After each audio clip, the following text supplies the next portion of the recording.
action. Yay. Hey, Bess, how are you? Good. Hi, Frank. How's it going? I'm good. So what did you do last night? Well, I did what a lot of people did last night. I watched the Star Trek Discovery Season 3 premiere because, you know, I'm a dork. Well, Not I to say watched that Star Trek fans are dorks. I love you. I am one of you. I okay. think my first Star Trek convention was back when I was in high school a long time ago. So So you're a serious Star Trek fan. All right. I was, and then like everybody else, I kind of fell off with it when there weren't really any shows on the air. So I'm kind of a little late to the disco party. I actually had to binge watch season 2 in the last like week and a half or so because season 1 was a struggle, and season 2 was so much better. So I was really excited to get to watch the season 3 premiere with friends last night. So that was pretty cool. Yeah, I think in season 2 they found a new rhythm and a new story to make it more appealing and interesting for the fans and for the people. And they brought the humor, which I think was season 1 was lacking a little bit of, actually a lot of. And when they brought Captain Pike in, I thought that they really did a good job of bringing in the humor of it. And so there was a lot more laughter and a lot more sarcasm. So I was very appreciative. All right, well, let's talk about this specific episode. Yeah. I'm not a super Star Trek fan, frankly. I watch all of them, but in random order, so everything is mixed up in my head. So every time I watch a Star Trek, I need to ask one of my friend who is a fan to explain to me where we are in the story. So maybe can you tell us exactly what happened at the beginning of this episode? Where are we in the epic story of Star Trek? Okay, so we are sort of, the end of season 2 left us with this whole storyline of these 7 signals that had been seen, and it turned out there was time travel involved, and it was very wild and very intense. And at the end of season 2, there's this massive battle between the AI that has gotten out of control, or literally control, but it has completely taken over like all kinds of stuff. And it's the USS Discovery and the USS Enterprise, and there's this all-out battle. And I mean, they have retrofitted shuttlecraft, and everything is just blowing up, and there's all kinds of stuff. And the whole point is that in order to keep this AI from becoming more sentient and actually wiping out life everywhere, they have to take all of the data that they have on Discovery, because the data came from this body called the Sphere, and it has something in it that Control will use to become sentient. And so in order to prevent that from happening, since the Sphere data won't let itself be destroyed, they have to move it to the future. And so there's this whole thing where Burnham has to go through a wormhole, and basically Discovery has to fly behind her, and a bunch of people have chosen to abandon their lives. And we wake up at the beginning of this episode with Burnham exiting the wormhole, so kind of like right where we left off at the end of season 2, and she comes out of the wormhole and immediately crashes into a ship. Yeah. And So now we're she introduced. arrived, I calculated that she arrived in the year 3188, something like this, based on what they were saying in the episode and what they say in this new one. Yeah, so she's 930 years in the future from where we left off at the end of season 2. So that was where her. I mean, we're giving spoilers, so that was where her mother went to previously. So she's trying to catch up to her mom and bring this stuff with her, and we don't see Discovery. And Burnham exits the wormhole, and we're introduced to a new character who's flying a ship, and she crashes into that ship, and they both crash land on this planet that is the coolest planet I have seen in a long time. And I spent most of the episode going, this geology is amazing. So And was it cool to you? Because for me, it looks like Iceland. It is Iceland. It is absolutely Iceland, and I love Iceland. So I was sitting here going, I'm pretty sure this is Iceland, and I confirmed it. But yeah, that was really, I mean, just the geology of it was fascinating. So is it a planet or it's a moon? Because if you look in the back, you have a gigantic. Yeah, there is a gigantic planet, so it could just be a moon. I'm not sure. That we're never really told. We're told the name of it, and Ima, it's not where she expected to be. because she was And supposed to go to Terralisium. Dilithium. Yeah. Yeah. And All right, so so she arrived on Ima. Let's just say that she crashed on Ima because she doesn't. she she crashed on Ema, and I'm still questioning that scene so hard, but okay. That was definitely a suspension of disbelief moment Yeah. where it has to have all of because you can't just come out of a wormhole and have everything work perfectly. I mean, for heaven's sakes, why? But not only does she hit this other ship and she spirals out of control, and of course the suit is having issues, and so I'm still trying to figure out how, if you have to reboot the suit, the heat shield has managed to stay active, because you never really see her go through the atmosphere and use the heat shield. Like 1 second she's like, heat shield, and it's like, okay, emergency heat shield, and then she's rebooting, and I'm like, well, did you pass through what happened here, and how did you and of course it's that very well, I felt like Galaxy Quest, the suit has to reboot at the very last possible second. Of So course, because and also, you will whose not watch computer? it if it was not the case. You will just, Yeah, okay, easy. All right. I'm more impressed that computers in the future reboot that quickly. Yeah, it's not the case right now at the moment. I just did a reboot of my computer and I told you I'll come back in 1 minute. It's been 10 minutes and you were still waiting for me. So I will be dead by now. Exactly. I mean, that's what I was like, well, that's that's unbelievable to me. Well, there's so many things unbelievable. So I like the fight on the beach because that's a great moment where she used all these crazy martial arts that she learned from the Vulcan. That's Yeah. kind of that was Yeah, cool. definitely could see Fun. some of the Vulcan fighting style in there. So when I was watching this, because I'm a scientist, I know I'm boring, but I thought, okay, she landed on a planet, maybe a moon. He has the same gravity than Earth. He has the same type of atmosphere. She's so lucky. Oh, that was my second thought, was she gets up and she gets out of the suit, and I'm like, did you check the atmosphere? Is it safe for you? Like, you just landed on a planet that No you're not sure radiation. what it is. It doesn't look familiar. What? I mean, we're lucky. I mean, it will not be a. Imagine if the scene will have happened in a planet with a very high gravity and a lot of radiation, and she will have to keep a suit. That would not have been a nice scene. And there is a lot of things we will have missed later on too, like to see a book shirtless, and all of this was part of the story. Of course, it had to be on a planet which was hospitable for life and for Yeah. human.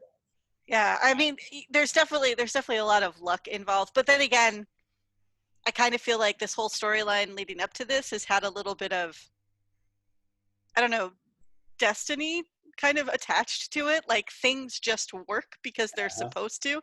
I don't even want to get into the time travel aspects of it, because time travel makes my head hurt, and I have questions, and there's no answers for them. So, All right. but So let's move on. She basically arrived on the planet. She meets Book and she talks to him. And we found out something amazing. Something happened 120 years ago.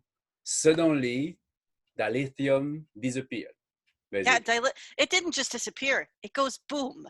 It Oh, yeah, it goes destroys, like, destroys. Yeah. all the ships and all the things that were using dilithium, and dilithium is used to power warp drives in the Star Trek universe. So that takes out a lot. And I definitely think that's our science mystery for the season. Is last season was kind of the, like, where did these seven signals come Mhm. from, and how did they happen? And this season it's like, why does dilithium just go boom? Like, how, after, because they said it only happened 120 years ago, and so that's what, an ensuing 800 years of dilithium usage. So you're talking a good 1,000 years of it, and suddenly it just changes to something unstable. Like, I don't. I'm really excited to kind of see how that plays out, because Yeah. that's the big science story. So we see in the scene at the beginning kind of the remain of a spaceship. It's called NCC something. We have pieces of it. So probably this blew up during when dilithium basically get into this unstable state. Yeah, But, I really kind of want to watch that opening again, because I feel like there was stuff in there. It all happened so quickly that I feel like I missed some things. So I kind of want to go back through and watch that, like check for the ship number and all those really geeky things. But yeah, I that's gonna be a mystery. We're gonna have to think about that. Well, how an element become unstable. But more interestingly, even though there is no dilithium anymore, there is still spaceship, well, right? but and there's definitely still dilithium, because remember, that's what he's trading for at the Yeah, trading post, is but to get. there is a small amount of it. Yeah, they're little tiny pieces now, and so I'm really. So one of the things that happened in season 2 was, in order for all of this stuff to go down, they had to get this one scientist from the queen from this one planet, who's a brilliant scientist, engineer, and she has a thing that lets you recrystallize dilithium. And apparently, Book makes mention of it, so he says that they've been recrystallizing dilithium, and that it, obviously this tech worked and that they've been using it. And now, which I thought was a great callback to the previous season, but now, like, all they have are these little tiny pieces. So, and that's, like he says, he has to get enough to power a ship. So I'm not sure what happened. Like, how are they powering otherwise? Are they powering them with something else, or are we still just relying on dilithium? I don't know. Yeah. So What's happening is that it's like if suddenly on Earth all the oil disappear basically, and or it blew up. Sorry. It just We blew can up. create oil, but a small amount of it, so some people will be able to drive their cars or the airplanes, and that's all. Yeah. And what happened as a consequences of this, the Federation, which for people, I mean, you may explain what is the Federation. It's the Federation of United Planets, right? Kind of disappear as well together. Yeah, because all of a sudden they don't have this huge space fleet that they had. And they, with everything blowing up, they've lost communications, they've lost all of the infrastructure. A lot of it gets destroyed. And, obviously thousands upon thousands of people die in all of this too. And so Book states that, they they managed to kind of like hang on to it for a while, and there are pieces of it that are still left, and there are so-called true believers out there that can, are trying to hold on to this ideal. And yeah, it was really kind of I was kind of felt like the look on Burnham's face when he says that the Federation is dead was sort of like how I felt. I'm like, what you've just turned like all of Star Trek upside down again. So that that really got to me. So, but there is also good news. I mean, with the Federation is not there, but there is life.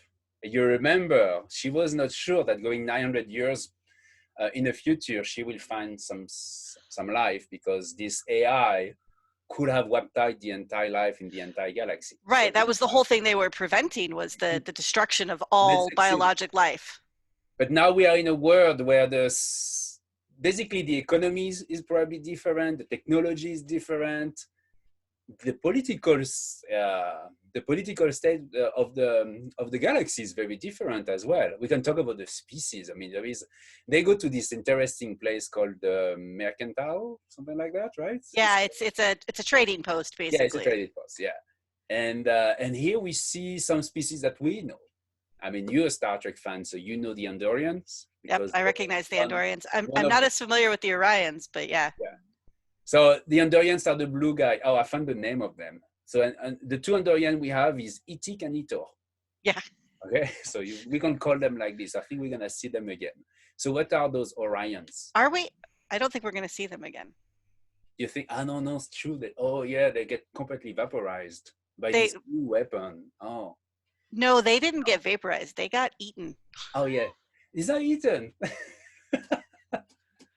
We can talk about this because they get okay. After that's another species I want to talk about because okay, we'll talk about that in a second. All right, so we're at the Mercantile. Itik and Itor. So you're a fan. You're a fan. What are those Orions?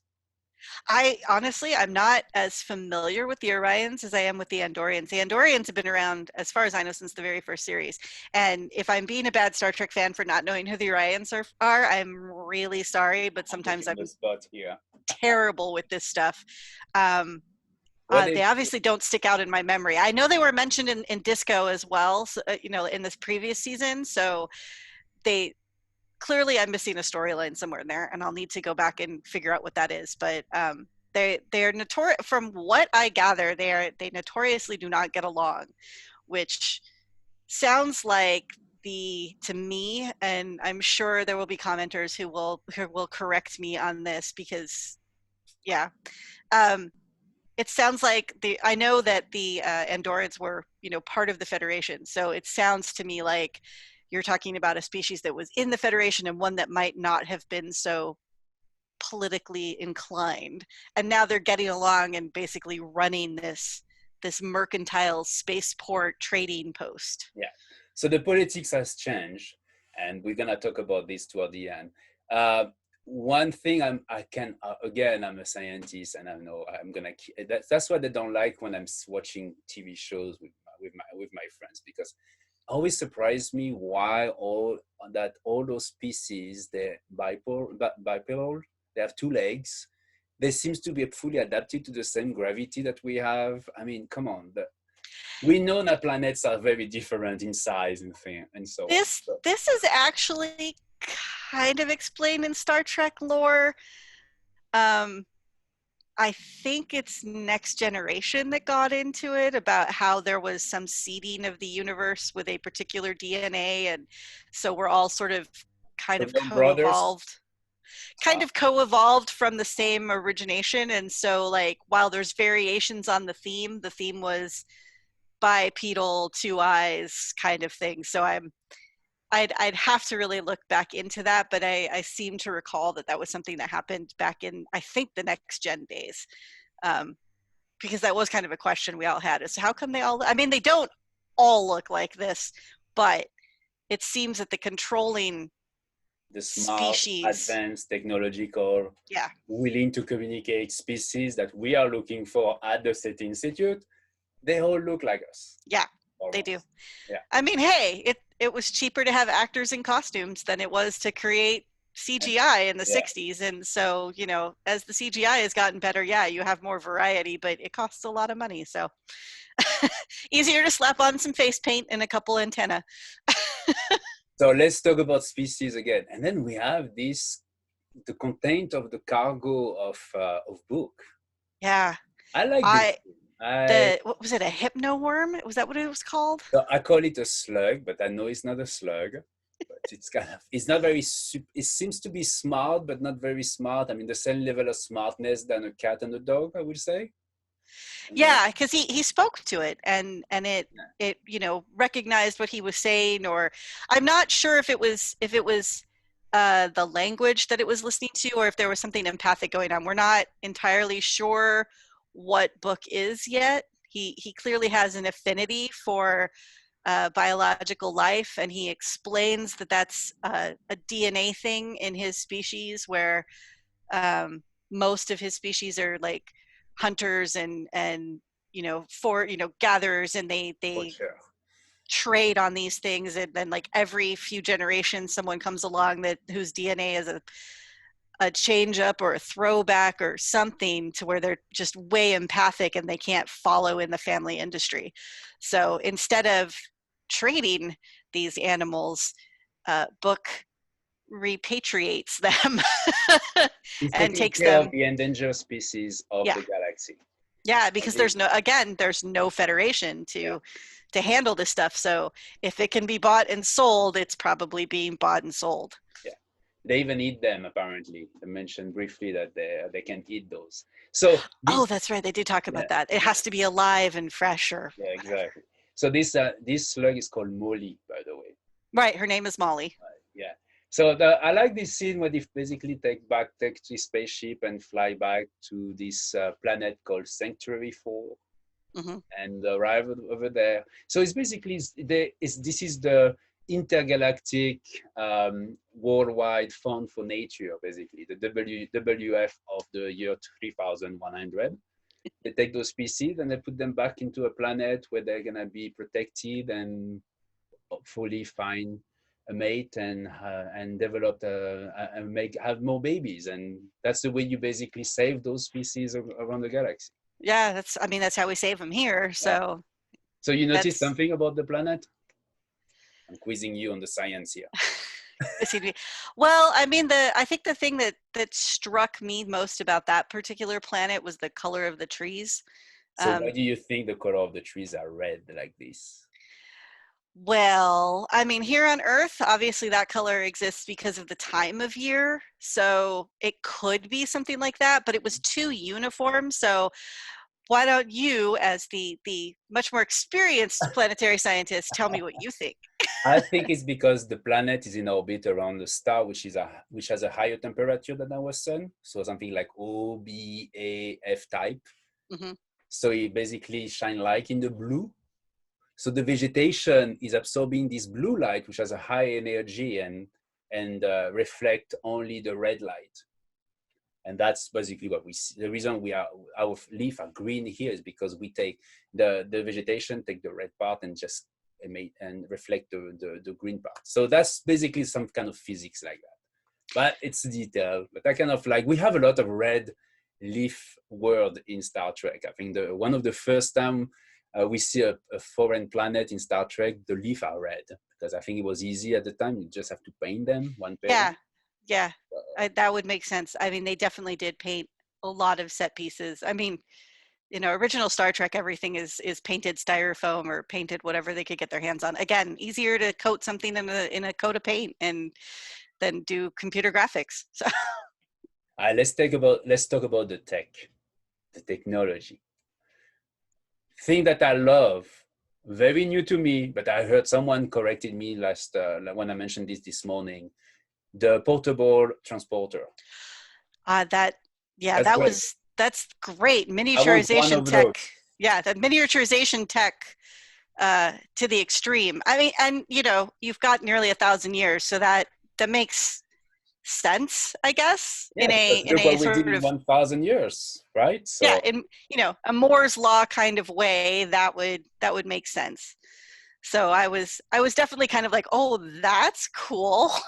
except that you have to wait 30 seconds for it to charge again to be able to do it again. But Which what is it charging off of? I mean, that's what I'd like to know. Because, on the ships, they're powered by the ship. And the ship is, of course, powered by, all of this tech that's on it. And this, dilithium crystals power the warp core. And that creates. So what is this little tiny thing powering off of we that don't know. recharges? We don't know anything about the body of Book. Maybe he has some kind of capacitors or something inside his body that can, or in his suit. We don't know. Maybe that's something related to that. So, Well, but they were transporting too, right? Because they were yeah, so following maybe them. it's something that they carry with them, a jacket with a high capacity or high energy. I don't know.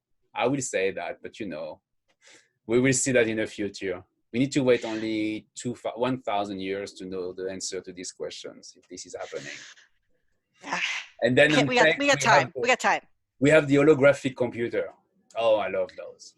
The I one that he basically summon and pop up in front of him, this circle. This is a kind of cool tech that I think we should have right now because we'll be set yeah. our life. I really so it was kind of interesting to see how like the technology had advanced from that sort of standpoint, because I liked how on Discovery they would have their tablets out and then they would just like fling what they're looking at to another screen, so they would just kind of like swipe and fling it, and I'm like, well, that's just cool. That's So what we now do. but it's gone even like further now to like, I don't have to fling it, it's just there, it's right there in front of you. And then with these new phasers that they're using, which I personally think that they're ridiculous, but whatever. This roundish red light, I mean, I had thoughts, and they weren't necessarily nice thoughts. yeah, So imagine running with that. It's already like complicated to run with a yeah, tiny. and your whole arm is fit into it too. So like you're it looks like you're holding it like this, and it's like wrapped around like your entire arm. So your arm's just like in it. And I'm like, that's not very convenient Yeah, for anything. And but also the fact that she figured out how to use it in like just stealing it off of someone and going with it. I'm like, imagine okay, we go back in the Middle Age and I give to someone I meet in the Middle Age an iPhone, and I basically let this person find out how to use it. I'm pretty sure it's gonna take more than 2 seconds to find out how to unlock it and how to use it. right? Right. And the other thing that I questioned, and this is something that we talk about sometimes at the SETI Institute, is you have 1,000 years that have gone by.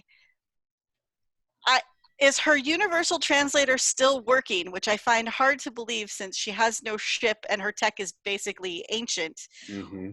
Or, and since it's probably not, how has lingual drift not caused a problem? How is everybody still speaking the same language, basically, that she's capable of understanding right away? And, you know, that was sort of, I think that was probably for me, the, like, wormhole aside, the biggest bit of, I'm not so sure about that.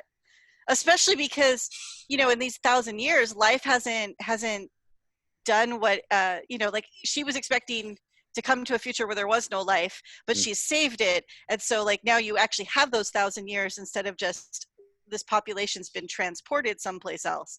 So it was kind of shocking to see that, you know, she can still communicate with everybody and they're all still speaking like this. I don't know, like, does her universal translator still work? That's a really interesting like detail that they just kind of like, we're just going to move on from there. Yeah. You know, yeah, it's 1,000 years in the future, no big deal. Everybody still understands everybody. I can't read stuff that was written 400 years ago, and she's understanding like what they're saying right now. So that one was, because we talk about that at SETI, like even if we like could communicate, like would, you know, language shift, you know, how would we deal with these shifts in language over centuries, and, you know, that kind of thing. So I was sort of, that was kind of one little tiny disappointment to me, that there was no acknowledgement of how that might be a problem. About the fact, I don't know, I would have imagined that, for instance, she had an AI that would be searching on the network of the planet to listen to all the languages and recalibrate itself. They could have done that at the beginning, but yeah, I mean, if it's still there, like that's the thing. Like her tech is so outdated, though. Like, you know, yeah, I mean, it's funny. She tried to sell a tricorder, basically. That is, she's selling collectible, starter collectible over there. Yeah, and they're antiques now. I mean, the you know, the original series stuff is antique for Next Generation too. So that's totally fair. I mean, they're not even using that in, you know, later shows, so that makes sense. I mean, I do like how they kind of used that season 2 finale to sort of like wipe the slate clean for Discovery. So it's like, okay, we're no longer constrained by canon stuff that we have to deal with. So we're taking it off the record books. We've moved on. We can now do what we want. So I'm really kind of intrigued to see how this sets up season 3 and what kind of things we can do. Yeah, that's something I wanted to mention, that if you did not see season 1 or 2, apparently you can watch right away season 3. No, it doesn't seem to be, it's not going to be a big problem. No, I don't think you're going to miss a whole lot. Like, I'm interested, like, when we get the crew back, because, you know, they show the previews at the end that we're definitely getting the crew back, because that's her big mission in this episode, is to figure out, like, where is Discovery? And of course, time travel and wormholes. So Discovery hasn't arrived yet, which she has to, that leads me into like the last thing that I wanted to talk about, was that I heard that Federation communication station. I heard you cry last night. I totally cried. I confessed that to you. I've confessed it to anybody. And I'm not alone, because I know several of my friends were like, no, I'm totally tearing up right now. So there's this whole subplot, of course, that the Federation is gone, and Burnham's trying to find Discovery, and of course, you know, his book censors can't find it, and so he takes her to a Federation outpost, basically, and there's a guy still manning the Federation outpost, and they gave him the whole opening scene, like before you see Burnham come through the wormhole, so they set this whole thing up, and he had the really cool tech where, like, the nanoparticles or whatever they were, like, reformed to whatever he needed. So he's got like one room, and the particles like will form his bed, and then when he gets up, they form his desk, and then when he goes to, I'm like, he doesn't take a shower, doesn't brush his teeth, by the way. So he goes straight from his bed to the office. I forgot. No, but he does brush his teeth because remember he stands in front of the Oh, window yeah. and there has that tech where it's like cleaning complete because he's standing there like this and you're like, what is going on with this? So obviously they're doing some sort of like UV cleaning or something. So there's some interesting tech going on in there too. So he's been in basically one room for like this whole thing, and his whole thing is he goes to bed and he gets up and he sits at his desk and he waits. So he's a And true believer. That's he's that's the name they apparently call those people. Those are the ones that believe in the still in the federation. right. And so he's been sitting there waiting, and she and Book show up, and there's this whole very touching thing where he talks about the history of it and how she's from 900 years in the past, and her ship has followed her and they can't find her ship, but he can't, the sensor network is broken, so he can't actually like see beyond what was it, 600 light years, which first off, distance is mind-blowing distances. Gone, I found out it's because some kind of species called the Gorn destroyed some part of the subspace. So that's another scientific mystery that's gonna come. Yeah, so the Gorn are really famous in Star Trek. They're one of the first sort of bad guy aliens that Kirk meets in the original series. And there's this big iconic fight at some rocks down in Southern California that, it's a big, like, scaled monster kind of guy. And there's this big dramatic fight. And so the Gorn have been around from the beginning of the show, really. So that was again, another one of those little, like, throwbacks. But they're definitely not a peaceful species. They're more on that, like, original Klingon ideal of fight for everything kind of relationship with the world. So they've obviously, they've done something. No transportation, no communication. That's a tough life for the Federation, the remaining of the Federation. Right? And they're, the vast majority of ships have been blown up because of the dilithium issue. And so, it's all this big fragment. So why did you cry? Well, I cried. So he gives his backstory that, like, he's, third generation Federation, but he's not commissioned because there's nobody to do it. And he opens up this box that we've seen him have, and inside this box is a United Federation of Planets flag.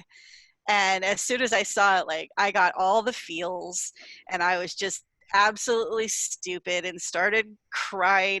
My friend sitting next to me laughing at me as I'm like, it's so beautiful. And then, she commissions him as an officer, and they hang the flag on the wall of his office. So all of a sudden his stark white office has this beautiful blue flag. And it was just a really touching moment for me, because I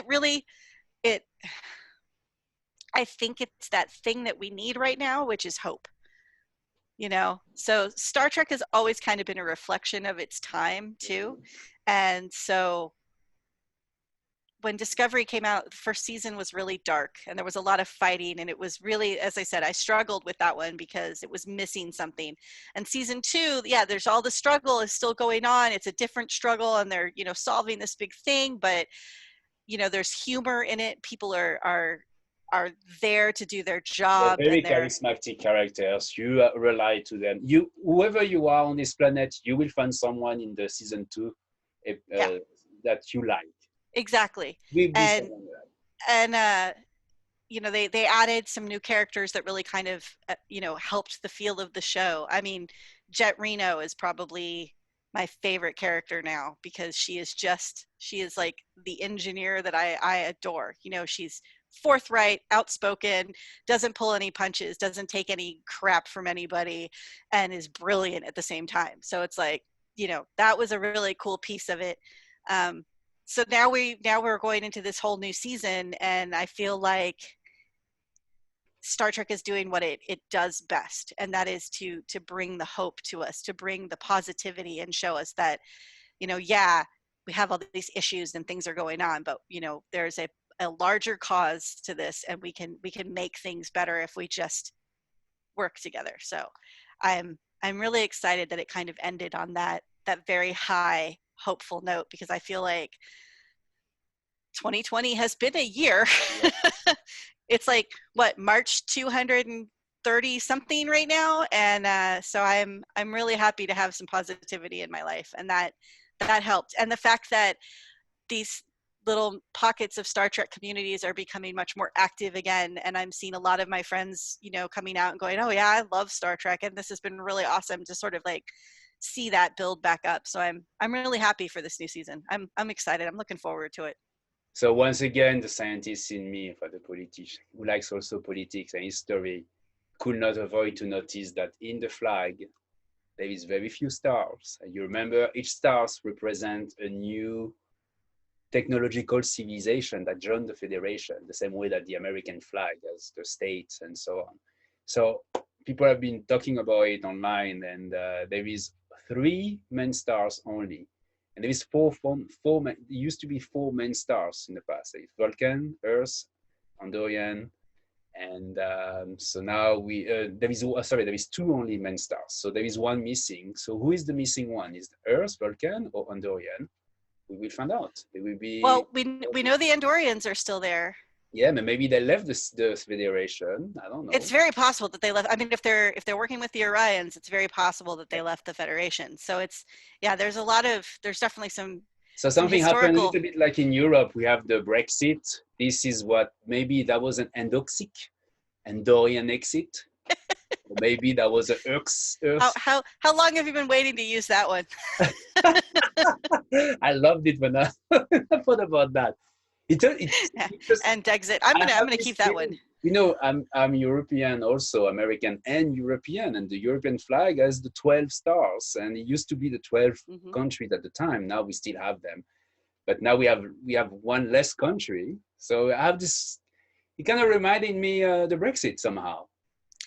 You know, and it could be that, like, I mean, congrats to those sharp-eyed viewers. I had tears in my eyes, so I didn't notice. But it could be that, again, Star Trek being a reflection of its time, that's kind of how they've like fit that into it. So whereas we've had Brexit and we've had this whole ordeal around it, ordeal is probably a bit strong of a word, but at the same time, maybe not.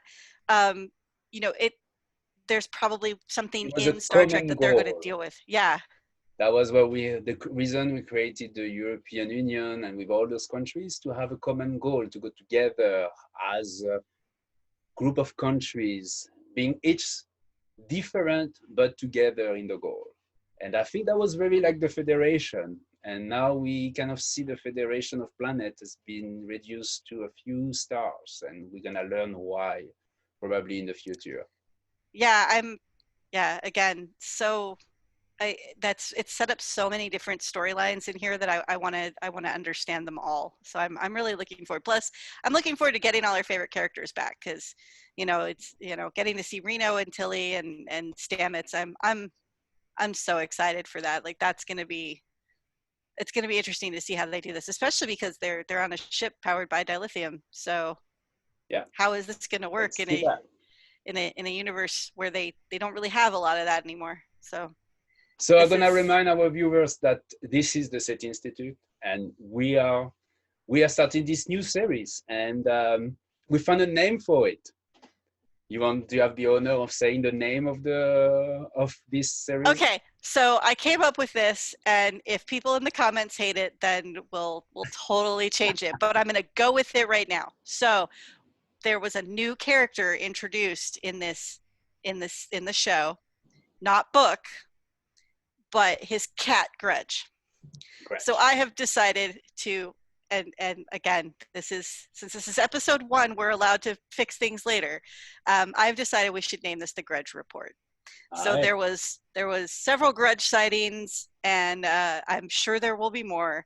So I'm going to set our Grudge count at 2 today, because there were basically the intro of her and then the later scene of her on the ship. So I'm going to go with a Grudge count of 2. Okay, excellent. So thank you for watching the Grudge Report. This is episode number 1, and we hope to have episode number 2.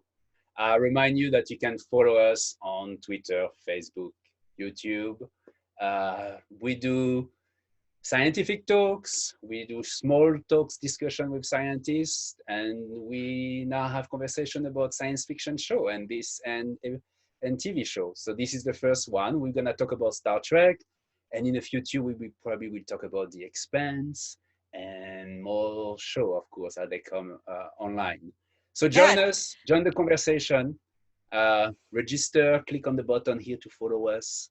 You will see Beth, myself, and maybe other people talking about those science fiction shows that we love so much and how they can also be extremely inspiring for us, for the younger people, and kind of give us some idea as well. I mean, personally, we say that science fiction has been the driver of my interest into research when I was young. I collected books. I had like 400 books of science fiction when I was 14 years old. I watch TV as well, and probably it's the same for you. So my Star Trek has a very big place in my family. So my dad was an Air Force pilot, and his call sign was Spock. And he was actually named for the character, and it's very appropriate if you know my dad. But yeah, so that's where I kind of grew up and how I ended up at Star Trek conventions. They're not like my family aren't super fans. I take it too far because I am an absolute unrepentant geek, and but yeah, so definitely a huge influence, and I'm really excited to kind of be getting back involved in the fandom, and this is going to be really amazing, especially because now I get to do it from the science context. So this is cool. Excellent. All right. Thank you very much, Beth. Thank you, Fran. Thank you, everybody. We need to do this one. Yep, absolutely. Live long and prosper. Live long and prosper. Bye. Bye. Bye-bye. Take care.